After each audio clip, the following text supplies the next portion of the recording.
मैं फॉर्म 45 के मुताबिक मेरी 27,000 की लीड है और मेरे मुखालिफ उम्मीदवार के टोटल वोट 27,000 और मेरे 54,000 प्लस वोट है,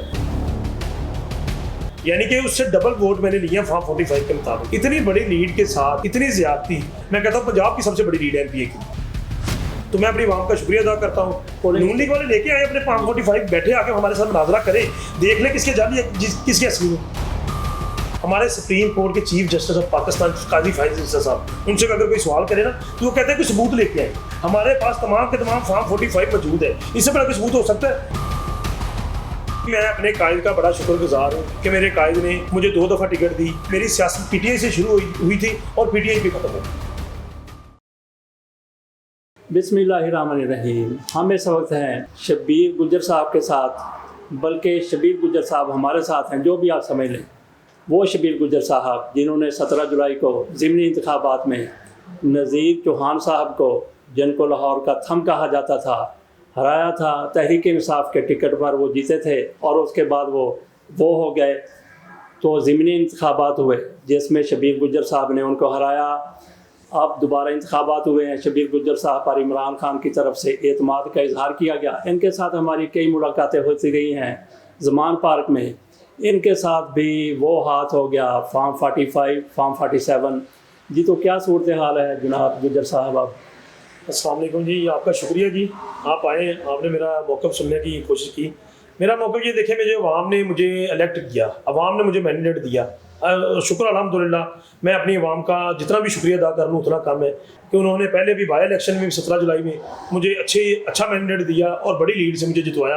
लाहौर की सबसे बड़ी लीड मेरी थी और शुक्र अल्हम्दुलिल्लाह अब भी मेरे वही हल्का है, नंबर चेंज हुआ, PP 162। अब भी अवाम ने मुझे बड़ी लीड से, लाहौर की सबसे बड़ी लीड है, मैं कहता हूँ पंजाब की सबसे बड़ी लीड है एमपीए की, जिस लीड से मुझे जितवाया। तो मैं अपनी अवाम का शुक्रिया अदा करता हूँ और मैं इलेक्शन कमीशन के पास गया हूँ, रिट दायर की हुई है। मैं फॉर्म 45 के मुताबिक मेरी 27,000 की लीड है और मेरे मुखालिफ उम्मीदवार के टोटल वोट 27,000 और मेरे 54,000 प्लस वोट है, यानी कि उससे डबल वोट मैंने लिए हैं फॉर्म 45 के मुताबिक। इतनी बड़ी लीड के साथ इतनी ज्यादती, मैं कहता हूँ इलेक्शन कमीशन को कोई नोटिस लेना चाहिए। इलेक्शन कमीशन को कुछ नजर नहीं आ रहा, इलेक्शन कमीशन गूंगा बह रहा है, तो उसको कुछ नजर नहीं आ रहा, किसी की आवाज़ नहीं सुनवाई दे रही। क्या कौन सा हमारे पास देखे कानून, हमारे पास इससे बड़ा सबूत हो सकता है कि फॉर्म 45 उन्हीं के प्रिजाइडिंग ऑफिसर ने दिया है, हमने खुद तो नहीं बनाई। हम तमाम जमातों के पास, वो कहते हैं इन्होंने जाली बना लिया, मैंने जाली बना ली है, जमात इस्लामी ने जाली बना ली है, तरीके लबैक ने जाली बना ली है, पीपल्स पार्टी ने जाली बना ली है और काफी दीगर जमातें थी, उन्होंने सबने जाली बना ली है। अच्छा, सिर्फ एक नून लीग की असली है। नून लीग वाले लेके आए अपने फॉर्म 45, बैठे आके हमारे साथ मुनाजरा करे, देख ले किसके जाली है किसके असली है। पोलिंग स्टेशन कितने थे? Polling station 149। अच्छा जी, तो हर एक आपके पास है जी? टोटल 149 के 49 पोलिंग स्टेशन का मेरे पास रिजल्ट मौजूद है, उसके मुताबिक मैं 27,000 की लीड से जीता। अच्छा, ये पोलिंग जो अफसर थे उन्होंने आपको फॉर्म 45 दे कैसे दिए? जी, पोलिंग अफसर, पोलिंग प्रिजाइडिंग ऑफिसर, बिल्कुल उन्होंने सिर्फ इतनी ज्यादती की है कि पोलिंग स्लो रखा है, बाकी उन्होंने कोई ज्यादती नहीं की, बाकी उन्होंने कोई रैगिंग नहीं होने दी, उन्होंने इलेक्शन ठीक कराया। जहां तक प्रिजाइडिंग ऑफिसर है, उन्होंने इलेक्शन बिल्कुल सही, फ्री एंड फेयर कराया। लेकिन प्रिजाइडिंग ऑफिसर के बाद जब आरओ के पास जाना था, रिजल्ट उसने कंपाइल करके फॉर्म 47 बनाना था। आरओ की मैलाफाइडी है, आरओ ने हमें फॉर्म 45 के मुताबिक रिजल्ट कंपाइल करके फॉर्म 47 नहीं दिया। अच्छा, जब कागजात नामजदगी जमा करवाए जा रहे थे, उससे पहले तो आप बताएं कि आपको टिकट कैसे मिल गई और फिर फॉर्म 45 और फिर आपने जो कागजात नामजदगी है, फॉर्म 45 मैंने कह दिया, कागजात नामजदगी जमा करवाने में आपको कोई मुश्किल तो नहीं हुई? हमने बड़ी मुश्किल के साथ कागज जमा करवाए। अच्छा। हमारे जो तईद की निदा, तस्दीक की निदा, उनको पकड़ा जाता था, उनको हमने छिपा के रखा, हम खुद गए, स्क्रूटनी बड़ी मुश्किल से करवाई। शुक्र अल्हम्दुलिल्लाह मुश्किलों के बावजूद हमारे कागज एक्सेप्ट हुए और कागजात के बाद जब हमें इलेक्शन में निकले, हमें कंपेन नहीं करने दी गई, हमारी फ्लैक्सेज उतारी गई, हमारे वर्कर को पकड़ा गया, हमें कैंप नहीं लगाने दी गई। उसके बावजूद भी अवाम ने फैसला 8 फरवरी को सुनाया, अवाम ने बड़ी लीड से हमें जितवाया और हम जीते। अब हम फॉर्म 45 लेके घूम रहे हैं। हमारे सुप्रीम कोर्ट के चीफ जस्टिस ऑफ पाकिस्तान काजी फाइज साहब, उनसे अगर कोई सवाल करे ना तो वो कहते हैं कोई सबूत लेके आए। यार, इससे बड़ा कोई सबूत है हमारे पास? जितना बड़ा सबूत हम लेके फिर रहे हैं, हमारे पास तमाम के तमाम फॉर्म 45 मौजूद है, इससे बड़ा कोई सबूत हो सकता है? चीफ जस्टिस ऑफ पाकिस्तान काजी फाइज साहब ने अभी तो सो मोटो नहीं एक्शन लिया, अभी क्यों नहीं आए सो मोटो एक्शन ले रहे? क्योंकि मेरा ख्याल उनको सुना ही नहीं दे रहा या उनको नजर नहीं आ रहा कि हम घूमते फिर रहे हैं। आज हम तकरीबन 20 डेट हो गया, 12 दिन हो गए हम जीते हुए, हमें जीते को हमें अभी तक इंसाफ नहीं मिल रहा। तो चीफ जस्टिस साहब आराम से सो रहे हैं, उनको कुछ नजर नहीं आ रहा। अच्छा, आप ट्रिब्यूनल में गए हैं आप? जी हम ट्रिब्यूनल में गए हैं। अच्छा, ट्रिब्यूनल में मेरी डेट थी कल 19, अब दोबारा 22 पड़ी है। 22 को शो काज नोटिस किया हुआ आरोप को, अब देखें क्या होता है। इंशाल्लाह उम्मीद है हमें, अल्लाह बेहतर करेगा। अच्छा, इंतखाबी मुहिम के दौरान आपको क्या मुश्किलात आई? आपको भी पकड़ने की कोशिश की गई? मैं कहता हूँ इंतखाबी मुहिम के दौरान क्या अभी तक हमें कोशिश की जा रही है पकड़ने की? ये तो अल्लाह ताला की ज़ात बचाती है हमें, अल्लाह ताला बचाए फिर रहा है। इनकी तो पूरी कोशिश है पकड़ने की। अभी अभी हमारा क्या कसूर है? हम अपनी जमहूरियत पे यकीन रखते हैं ना, तो जमहूरियत क्या होती है? अपना हक, अपना इंसाफ अपना हमें चाहिए, यही है ना।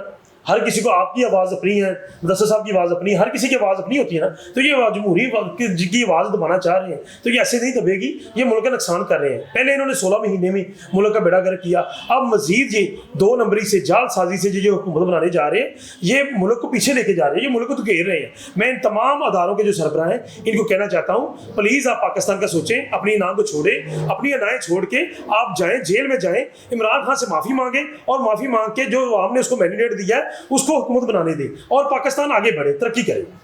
अच्छा, वो इंतखाबात जो हुए थे 17 जुलाई को, उसमें आप जीत गए। उसके बाद सुना है कि आपको भी पकड़ने की कोशिश की जाती रही और एक मौका पर तो आप गाड़ी भगा के ले गए। वो क्या वाक़या हुआ? जी बड़ी कोशिश की, इन तमाम कोशिशों के बावजूद मेरे अल्लाह ताला ने मुझ पर करम किया, मैं इनके काबू नहीं आया, अभी तक बचा हूँ। और उम्मीद है इंशाल्लाह मेरा अल्लाह ताला मुझे इनसे ज़ालिमों से बचाए रखेगा और इंशाल्लाह मैं हक सच की आवाज़ हमेशा उठाता रहूँगा। ये मेरा हक है, ये मैं इंशाल्लाह लेकर रहूँगा। अच्छा, तो क्या आप सूरत हाल देख रहे हैं पाकिस्तान के इन इंतखाबात के बाद? किस तरफ हम जा रहे ये तो हैं? ड्रामा किया गया है। देखिए तमाम हमारे पूरे पाकिस्तान के आर्ज़ो है 859 पाकिस्तान के, ये तो टोटल आरोज है और टोटल आरोज को कानून के मुताबिक उन्होंने रात 2 बजे रिजल्ट देना है। टोटल आरो जो पाकिस्तान के हैं रात 2 बजे उन्होंने रिजल्ट देना है। तो किसी एक आरो ने भी 2 बजे रिजल्ट दिया है? इलेक्शन कमीशन साहब से मेरा सवाल है, आप पूछे किसी एक आरो ने भी आपने कि नहीं रात 2 बजे रिजल्ट दिया है? किस चीज़ के अपने कानून में लिखा हुआ, वाज़ेह लिखा हुआ है कि रात 2 बजे वो रिजल्ट देने के पाबंद है। तो पूरे पाकिस्तान में एक आरो ने भी रिजल्ट नहीं दिया, किसी ने 1 दिन बाद दिया, किसी ने 2 दिन बाद, किसी ने 3 दिन, अभी तक ड्रामे चल रहे हैं। तो ये कैसा इलेक्शन कमीशन है? ये चीफ जस्टिस ऑफ पाकिस्तान काजी फायजी साहब, आपको भी ये सवाल पे नजर उठानी चाहिए, आपको भी आवाज़ उठानी चाहिए, आपको भी हम जो सवाल कर रहे हैं इसके बारे में पूछना चाहिए, इसकी इंक्वायरी करनी चाहिए कि ये ऐसा क्यों हुआ और क्यों हो रहा है। अच्छा, इमरान खान से आपकी मुलाकातें होती रही, आखिरी मुलाकात कब हुई? और उन्होंने 2 दफ़ा आपके ऊपर एतमाद किया टिकट देने के हवाले से? जी मैं अपने कायद का बड़ा शुक्रगुजार हूँ कि मेरे कायद ने मुझे 2 दफ़ा टिकट दी। इस दफ़ा भी मुझे पहले MNA की टिकट दी, फिर मेरे जो MNA ज़हीरबाज़ उसके कागज़ PP में नहीं थे, पार्टी ने फैसला किया उसको MNA की टिकट दे दी और मुझे MP की टिकट दे दी। मैं अपनी पार्टी का और अपने कायद का बेहद मशकूर हूँ और मेरी पूरी फैमिली अपने कायद की मशकूर है, हमेशा आसानमंद है और इंशाल्लाह मेरी सियासत PTI से शुरू हुई थी और PTI पे ख़त्म हो। बाकी मैं अपने हल्के की आवाम के लिए पैगाम देना चाह रहा हूँ कि मेरे हल्के की आवाम, आपने मायूस नहीं होना।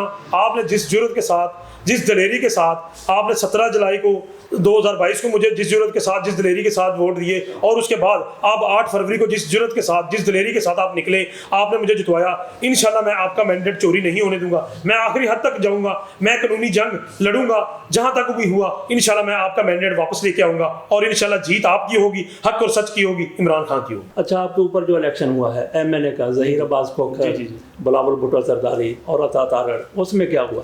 जी ज़हीरबाज़ साहब क्लियर जीते हैं, बड़ी वाज़ेह लीड से जीते हैं। ये इन्होंने धांधली करके उसको भी हरवाया गया। ये तारड़ जो है झूठा इंसान है, ये झूठ बोलता है। बिलावल साहब तो बहुत बुरी तरह हारे हैं और तारड़ भी बुरी तरह हारा है। अच्छा, ज़हीरबाज़ क्लियर जीता हुआ है। अच्छा, पैसा वहाँ पे कैसे चला है? पैसा इन्होंने इतना पैसा चला लिया, लेकिन पैसे के बावजूद भी अवाम ने इनको रिजेक्ट किया, बुरी तरह रिजेक्ट किया। अवाम ने PTI को वोट दिया और इमरान खान को वोट दिया। जी बहुत बहुत शुक्रिया।